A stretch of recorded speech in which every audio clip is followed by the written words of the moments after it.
In this tip video, I wanted to go over how to use certain edit functions in our envelopes and our instruments. So this would be applicable to envelopes like the pitch envelope, the amp envelope, the filter envelope, and also the user envelope. So for this demonstration, I'm going to use the pitch envelope. So what we have is a sound like this.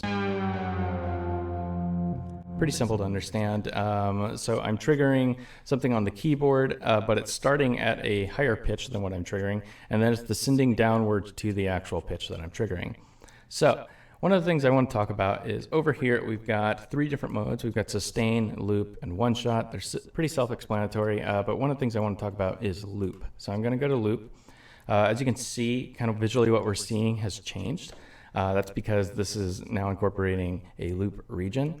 If I wanted to change where the region's at, I can simply add a node right here and then try to hover over the line, the yellow line, and then I can move that to a different spot. Likewise, if I wanted to make it a bit shorter. So this is our loop region. It'll still attack and start right here, and then once it enters the region, it'll continue to loop like this. And one of the things I didn't mention was how to create nodes. So you can just hover over any part of the white line. You can double click, that creates a node. And if you want to delete, you can double click that node and that will delete those nodes.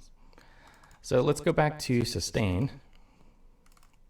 Another great feature is the fixed feature, and I almost always keep this on because if I'm trying to have something matched to a grid, if you don't have fixed on, sometimes that can really mess up what you're working with. So let's say I add a node right here, but it's not specifically where I want on the grid, and I move it around. You can see the two other nodes, these guys right here, are moving with it relative to how it's being moved. That's not always what you're going to want. So if you click on fixed, this will fix every other node on the grid except for the one that you're moving around. So this way everything stays in the spot that you want it.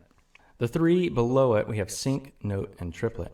These correlate to how the grid's functioning in the envelope. Sync pretty much means that when you're moving nodes around, they will snap to the grid rather than somewhere in between any subdivisions. So right now we have the grid just showing us 1 to 1. Let's change it to eighth node subdivisions. So that's what now we're seeing. And if I change it to triplet, then it changes the grid to triplet. So as I'm moving this, I don't know if you can tell, but it is snapping to certain subdivisions. And the last portion down here just has to do directly with the nodes themselves. So you are focused on a node when you see this very thin, almost orange color around the node. That's what it means when it's focused. So you can to focus a node, you can either click on the node itself, or you can come over here and you can type in its number. Its number is based on going from left to right. So this would be 1, 2, 3, 4, 5. So if I wanted to affect node 3, I can type it in and you can see it's focused there. If there is a curve associated with a node, the value will be represented here. And there's multiple ways that you can change that value. You can click and you can type in a number, or you can click and drag, and that will change the curve. Or you can just go in here and you can click and drag the curve, and it will also change it there as well. So the level just tells us the level of the node on the grid. I can, likewise with the curve, I can change it by typing something in. I'll type in 100. You can see it change on the grid. Type in 0, or I can click and drag, or I can just click and drag the node here.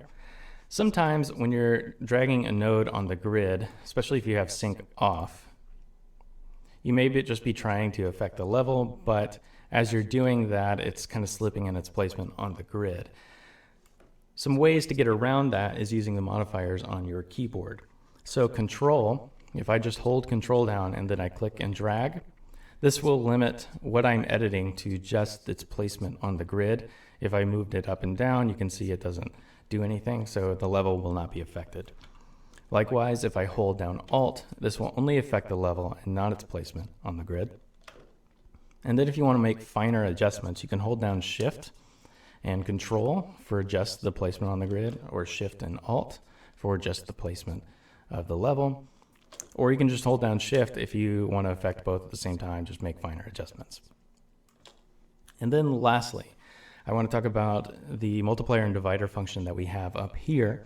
What this allows us to do is take this pattern and either make it twice as fast or cut it in half, and it doesn't even have to be twice, it can be 3 times, 4 times, 5 times. So this either augments or diminishes the duration of the pattern. So let's say I want this pattern to be twice as fast than what it is right now. All I'm going to do is divide the grid by 2. And if I wanted to go back to what I was at previously, it's just simple math here. So we're just going to do times 2. So we're back to where we were. And if I wanted to make it twice as fast or twice as long, then I'll just hit times 2 again. There you go. So hopefully this helps demystify some of the editing features with the envelope.